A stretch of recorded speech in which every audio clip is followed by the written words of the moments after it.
میں نے جو قرآن مجید کی آیات پڑھی ہیں، میں اب ان آیات کی طرف آتا ہوں.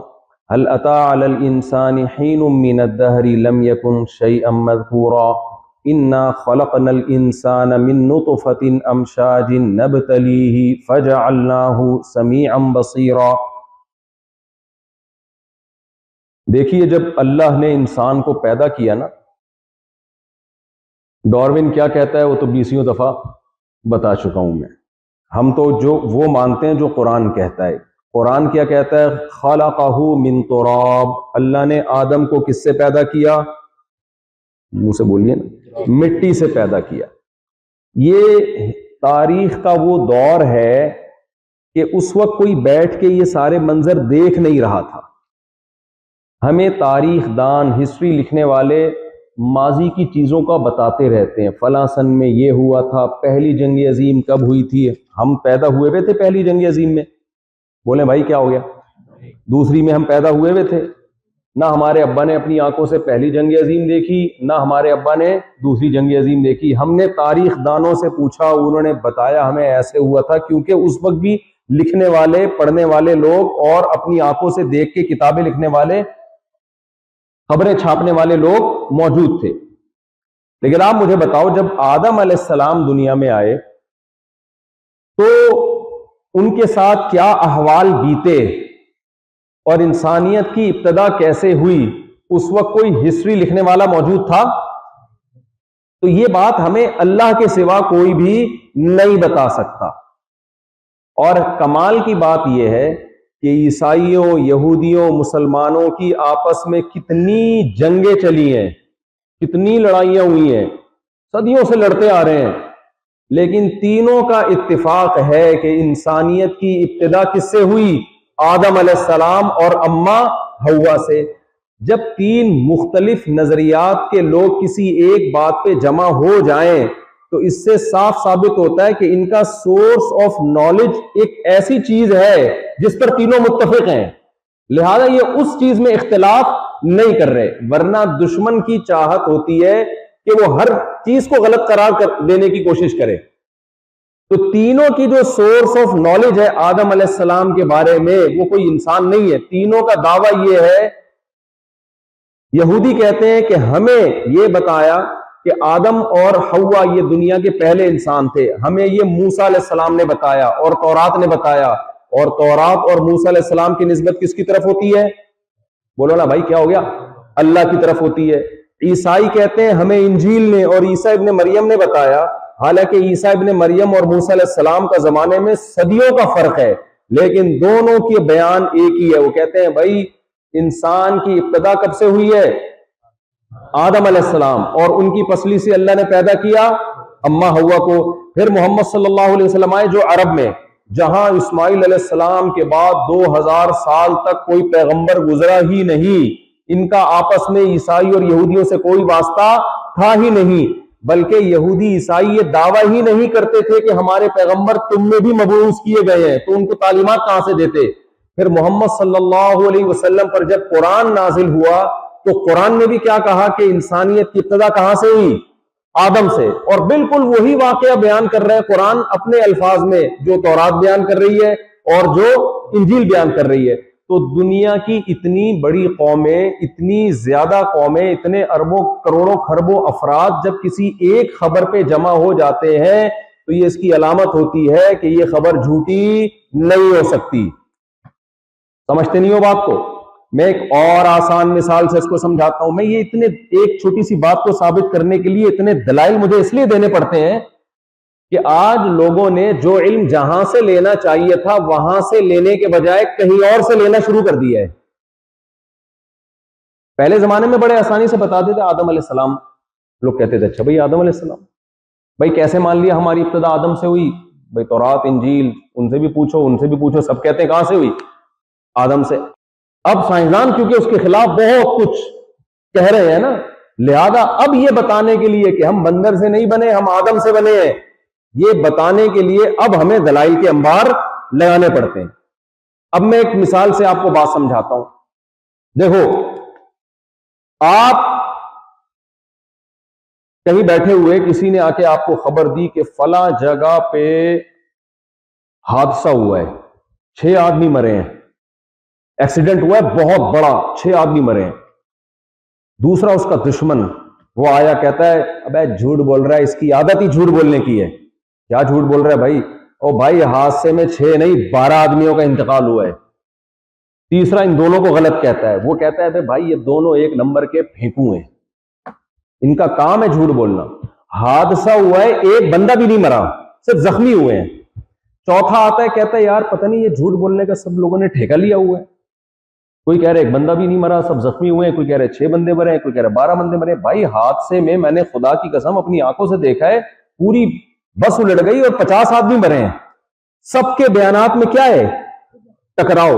لیکن اتنی بات ثابت ہو گئی کہ حادثہ بہرحال بولو ہوا ہے. اتنے ساری متضاد خبروں میں جو کامن جو چیز ہے، قدر مشترک جو چیز ہے وہ کیا ہے؟ حالانکہ یہ سب ایک دوسرے کے دشمن، سب ایک دوسرے کو نیچا دکھانے میں لگے رہتے ہیں، لیکن اتنی بات بہرحال ثابت ہو گئی کہ حادثہ ہوا ہے. سمجھتے ہو بات کو کہ نہیں سمجھتے؟ یہودیوں کا مذہب موسیٰ علیہ السلام سے، عیسائیوں کا مذہب عیسیٰ ابن مریم سے.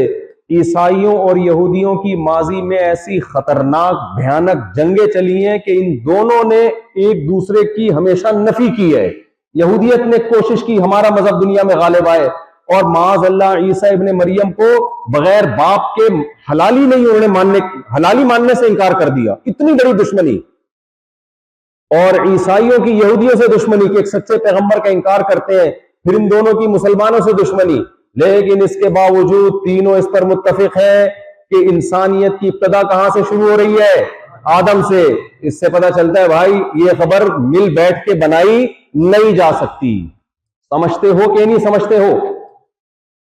اب آپ کہوں گے مفتی صاحب اس بحث میں کیوں پڑ گئے؟ آدم علیہ السلام سے ہماری ابتدا ہوئی ہے تو کیا کرنا ہے ابھی؟ آپ کو اس سلسلے میں بلایا ہم نے کینیڈا؟ کیا یہ موضوع ٹاپک لے کے آپ بیٹھ گئے؟ آدم علیہ السلام سے ہم بنے ہیں. ایک چھوٹا سا چٹکلا پہلے سنا دوں تاکہ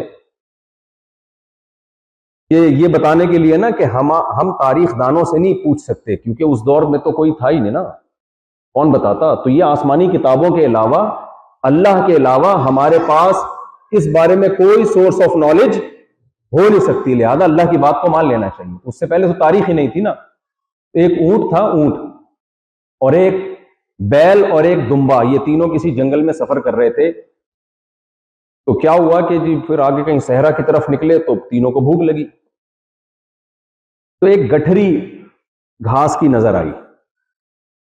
اب ایک گٹھری گھاس کی ہے اور کھانے والے کتنے ہیں؟ تینوں میں ہو گیا پھڈا. دمبے نے کہا میں کھاؤں گا، بیل نے کہا میں کھاؤں گا، اونٹ نے کہا بولو میں کھاؤں گا. تینوں کا جب پھڈا ہوا ہے تو انہوں نے اونٹ سے کہا کہ حضرت آپ بزرگ ہیں، بڑے ہیں، آپ بتائیے کہ کیسے یعنی ہم اس کو ڈسٹریبیوٹ کریں. اونٹ نے شروع میں فنٹر بننے کی کوشش کی نا. اونٹ نے کہا دیکھیں ایکچولی بات یہ ہے کہ جو عمر کے لحاظ سے ہم میں سب سے پہلے آیا ہے نا، یعنی جو بہت ہی پرانا ہونا ثابت. ان کا خیال تھا میں شاید بہت پرانا ہوں گا، نبی صلی اللہ علیہ وسلم کے دور سے ہوں میں، اس کو بھی اونٹوں پہ سفر ہوتا تھا. تو جو ہم میں یہ ثابت کر دے کہ میں سب سے پہلے آیا ہوں تو یہ گٹھری اس کو ملے گی. اس نے خالص بن کے فیصلہ کر دیا. دمبے سے کہا گیا بتا بھائی تو کب تیرے باپ دادا کی ابتدا کہاں سے ہوتی ہے؟ کہتے ابتدا تک کا تو نہیں پتا، لیکن ابراہیم علیہ السلام نے جب بیٹے کو ذبح کیا تھا تو وہ تو ہوا نہیں تھا، تو اس کے بجائے کون آیا تھا؟ دمبا. سب نے کہا، حالانکہ یہ ایسی یقین نہیں ہے دمبا تھا کیا تھا، لیکن سب نے کہا دمبا. تو اس نے کہا دیکھو میں کب سے ہوں؟ ابراہیم علیہ السلام کے زمانے سے. بیل سے پوچھا گیا اب تو بتا بھی تو کب سے آیا ہے؟ بیل نے کہا یار مجھے ایک بات بتاؤ، آدم علیہ السلام جب دنیا میں آئے تھے تو روٹی نہیں کھاتے ہوں گے کیا وہ؟ سب نے کہا کھاتے تھے. کیا اگے بغیر روٹی کھائی جا سکتی ہے، گندم اگائے بغیر؟ سب نے کہا بھائی یقیناً گندم پہلے اگاتے ہوں گے پھر ہی کھاتے ہوں گے. کہا گندم اگانے کے لیے ٹریکٹر ایجاد ہو گئے تھے اس دور میں ہے بھائی؟ انہوں نے کہا نہیں بھائی تو کیسے ہل چلاتے ہیں؟ بیل سے. کہا میں کب سے ہوں؟ اس دور سے ہوں نا. اب اونٹ کو اپنی انسلٹ محسوس ہوئی اس میں. اونٹ کیا کرتا بیچارہ؟ اونٹ نے کیا کیا؟ اب میں یہ بتا رہا ہوں، اس سے پہلے کی ہسٹری کسی کے پاس ہو سکتی ہے؟ اونٹ نے کہا بھئی یہ تو ہسٹری کی ابتدا جہاں سے ہو رہی ہے نا، اس نے اپنے آپ کو وہاں سے ہونا ثابت کر دیا. میرے پاس اپنے آپ کو اس سے بھی پرانا ثابت کرنے کا آپشن اس نے ختم کر دیا. اب اونٹ نے کیا کیا؟ اونٹ نے وہ گٹھری اٹھائی اور اپنی گردن پہ رکھ لی یا کمر پہ رکھ لی. بولا بھائی یہ آپ اپنا پرانا ہونا ثابت کریں. اس نے کہا میں سب سے بعد میں آیا ہوں، کسی کے باپ میں طاقت ہے تو گٹھری اٹھا لیں.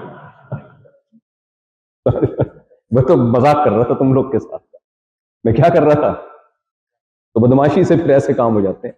خیر، تو یہ بیل نے جو بتایا نا آدم علیہ السلام، جو اونٹ نے پھر بدماشی پہ آیا. کیوں آیا بدماشی پہ؟ اونٹ کو پتا ہے کہ آدم علیہ السلام سے پہلے کی ہسٹری منضبط ہو ہی نہیں سکتی، انسان تھا ہی نہیں. تو حقیقت تو یہ کہ آدم علیہ السلام تک بھی نہیں ہو سکتی، کیونکہ اس وقت ہسٹری کو لکھنے والے موجود نہیں تھے. تو میں اتنا زور کیوں لگا رہا ہوں میرے بھائی کہ ہماری ابتدا آدم سے ہوئی، پھر اما ہوا سے ہوئی. آپ کہو مفتی صاحب اس جنرل نالج کا کیا فائدہ؟ ہم کینیڈا میں پڑھتے ہیں، بڑی بڑی یونیورسٹیوں میں، ہمیں اس سے اونچی قسم کی معلومات ہیں. آپ یہ دیسی معلومات ہمارے ساتھ شیئر کر رہے ہو. آدم سے اور ہوا سے ہو گئے نا، کیا کرنا ہے بھائی؟ یہ سوال آپ مجھ سے مت پوچھو، یہ کس سے پوچھو؟ اللہ سے. کیونکہ اللہ میاں بھی ایک جگہ نہیں، بار بار قرآن میں یہ بتاتے ہیں ہم نے تم کو آدم سے اور آدم کی پسلی سے اما ہوا کو پیدا کیا. تو میں نے بھی یہ سوال اللہ میاں سے پوچھا، اے اللہ تو کیوں ہمیں بار بار ہسٹری کے بارے میں بتا رہے کہ ہمارے ابا کا نام آدم اور اما کا نام ہوا؟ تو اللہ اس میں حکمتیں بتاتا ہے کہ دیکھو تم بنے نہیں ہو، تم بنائے گئے ہو. تم بنے نہیں ہو، تم بنائے گئے ہو. تمہاری پیدائش ایسے نہیں ہوئی جیسے عام مخلوق کی، جانوروں کی پیدائش ہو جاتی ہے. تمہیں بڑے پروٹوکول کے ساتھ دنیا میں لایا گیا، مٹی سے بنا کے تمام فرشتوں کو حکم دیا کہ آدم کے سامنے سجدہ کرو. پھر آدم سے غلطی ہوئی، پھر آدم سے توبہ کروائی گئی، پھر آدم کو جنت سے نکالا گیا، پھر آدم کو زمین پہ لایا گیا. اور تمہارا دشمن تھا شیطان، اس نے سجدہ کرنے سے، یہ پورا واقعہ ہے نا اس ضمن میں، سجدہ کرنے کا اس کو حکم دیا گیا، اس نے سجدہ کرنے سے انکار کیا. میرا اس کے اوپر غصہ جاری ہوا، اس نے غصے میں آگے سے اور تڑیاں دکھانا، تڑیاں مارنا شروع کر دی. اس کے بعد کیا ہوا؟ پھر وہ آدم کے پاس جا کے ان کو بہکانے کی کوشش کی، ان سے خطا کروائی، ان کو جنت سے نکلوایا. یہ پورا واقعہ اللہ ہمیں صرف معلومات میں اضافے کے لیے نہیں بیان فرما رہے. اللہ کہہ رہے ہیں تم جو کینیڈا میں لائف کو انجوائے کر رہے ہو، اپنی ہسٹری جب تمہاری ابتدا ہو رہی تھی، تمہارا مقصد حیات کیا تھا، تمہیں کیوں لایا گیا، تمہارا دشمن کون تھا، یہ ساری چیزیں تمہاری کھوپڑی سے نکل گئی ہیں. اس کی وجہ سے تمہیں جو ہدف دیا گیا تھا تم اس ہدف سے ہٹ گئے ہو. سمجھ میں نہیں آ رہی بات؟ جو ٹاسک دی گئی تھی نا تمہیں جو دنیا میں لانے کا مقصد تھا، اس ٹاسک سے تم کیا ہو گئے ہو؟ دائیں بائیں ہو گئے ہو. جو تمہارا ہدف تھا اس سے تم غافل ہو گئے ہو. آدم علیہ السلام کو مقصود کائنات بنایا گیا، تمام فرشتوں کو حکم دیا ان کو سجدہ کرو، یہ بتانے کے لیے کہ آدم اس دنیا میں سب سے زیادہ معزز ہے. کیوں؟ اس کے ذمہ کام سب سے اونچا لگائے. آپ کینیڈا میں جب آئے، آپ نے کہا کہ بھائی اللہ نے ہمیں جو دنیا میں بھیجا ہے پیسہ کمانے کے لیے، پیٹ بھرنے کے لیے، پینے کے لیے، پلانے کے لیے، لائف کو انجوائے کرنے کے لیے، گرل فرینڈ سے دوستیاں لگانے کے لیے، اپنی مرضی کی لائف گزارنے کے لیے. تو میرے بھائی اگر اس سلسلے میں اللہ نے آپ کو بنایا ہوتا، اس وجہ سے اللہ نے آپ کو پیدا کیا ہوتا، تو فرشتوں کو کیوں حکم دیا جاتا کہ آدم کو سجدہ کرے؟ کیا شرابیوں کے بارے میں اللہ حکم دے سکتا ہے شرابیوں کو سجدہ کرو، زنا کرنے والوں کو سجدہ کرو؟ اور ایک ایسی مخلوق دنیا میں پیدا ہو رہی ہے جو کینیڈا میں لائف کو انجوائے کرے گی، بڑی بڑی گاڑیاں خریدے گی، گھومے گی پھرے گی، پینا پلانا، گرل فرینڈ، دوستیاں، ابا اولڈ ہاؤس. صحیح نا، ابا جب بوڑھے ہو گئے تو ٹینشن لیس زندگی، اما بھی اولڈ ہاؤس. اور یہ والی لائف وہ گزارے گی. جب اس کا دل چاہے گا سٹا لگائے گی، جب اس کا دل چاہے گا ناک سے بھی وہ چرسی بیٹھا ہوا تھا پائپ کے اندر، برساتی نالے ہوتے ہیں نا آپ کے یہاں، تو الگ اسٹائل ہے چرس کا، پتہ ہی نہیں چل رہا ہوتا کون چرسی ہے کون نہیں ہے. ہمارے یہاں یہ والا نہیں ہے. ہم لوگ کے ہاں چرسیوں کے بیٹھنے کی جگہ الگ ہوتی ہیں اور غیر چرسی کے بیٹھنے کی جگہ الگ. چرسی بیٹھتے ہیں برساتی نالوں کے اندر جا کے. آپ کبھی آؤ کبھی کراچی میں آپ گزر رہے ہو نا، چادر ڈال کے بہت سے لوگ بیٹھے ہوں گے فٹ پاتھ کے بیچ میں، ایسا لگ رہا ہے کہ ان سے زیادہ محبت کسی کو آپس میں ہے ہی نہیں، جگری یار ہے سب ایک دوسرے کے. پتہ نہیں کیا پلان کشمیر آزاد کرنے کی فکر کر رہے ہیں یا فلسطین آزاد کرنے کی، کچھ سمجھ میں نہیں آئے گا. لیکن جب آپ اندر گھسو گے تو کیا چل رہی ہوگی؟ چھٹا میں نے پی نہیں الحمدللہ، لیکن دیکھے اتنے ہیں نا، پی نہیں ہے لیکن دیکھے اتنے ہیں تو مجھے اسٹائل یاد ہو گیا ہے. جب میں یوں کرتا ہوں لوگ کہتے ہیں یار بالکل وہی اسٹائل مارا ہے جو چرسیوں کا ہے. تو آپ لوگ کیا نہیں پتا چلتا کہ وہ تو ایسے اسٹائل میں وہ پتہ نہیں کیا نکالے گا، کیا ہمیں تو پتہ نہیں چل رہا. تو پبلک بتاتی ہے کہ یہ کر رہا ہے. خیر، تو چرسی برساتی نالے کے اندر بیٹھا ہوا، پائپ ہوتا ہے نا نالے میں، اور منہ میں بھی پائپ. کہہ رہے دیکھو میں پائپ کے منہ میں ہوں، میرے منہ میں بھی کیا ہے؟ پائپ. انجوائے کر رہا ہے لائف کو کہ میں پائپ کے منہ میں ہوں. اب آدمی حیران ہے یار، یا تو پائپ کے منہ میں ہو سکتا ہے، تیرے منہ میں پائپ ہو سکتا ہے، دونوں ایسا نہیں ہو سکتا کہ اسی کے اندر آپ بھی ہو وہ بھی آپ کے اندر، پائپ بھی گھسا ہوا آپ کے اندر، یہ ہو نہیں سکتا. لیکن چرسیوں نے ہمارے ہاں یہ کر کے دکھا دیا.